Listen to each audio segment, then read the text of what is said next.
আমাদের সঙ্গে দেশের শত আসন গ্রহণ করার জন্য অনুরোধ করছি।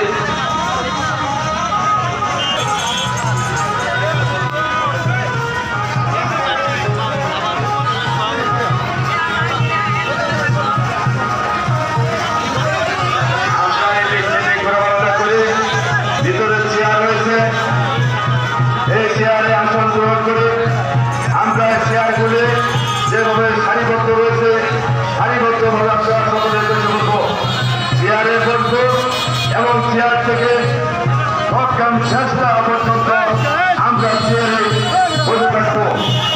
আমরা চেয়ারের পিছনে যাওয়া রয়েছে, আমরা চেয়ারের সামনে এসে চেয়ার খালি রয়েছে, আমরা সামনে খালি করে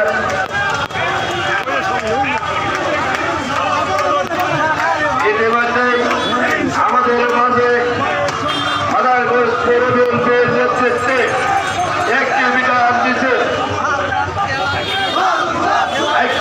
মিছিল এসেছে।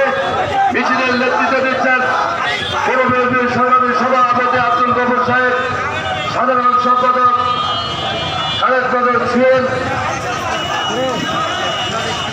ইউসুফ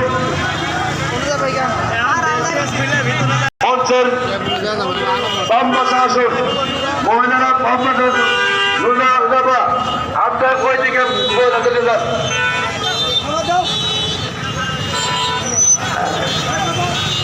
পৌর বিএনপিকে অনুরোধ করবো আপনারা সকলে চেয়ারগুলিতে বসুন, আপনারা মঞ্চের কাছে যাইতে চেয়ারে বসুন, সকলকে চেয়ারে বসাবেন। ভলান্টিয়ার ভাইদের অনুরোধ করবো আমাদের পৌর বিএনপির একটি বিশাল মিছিল এসেছে, আমরা সকলকে প্রশাসন গ্রহণ করার জন্য সহযোগিতা করে এবং সকলকে চেয়ারে বসে দিই। ভাই বন্ধুগণ, আমাদের মাঝে উপস্থিত হয়েছে আমাদের নেতা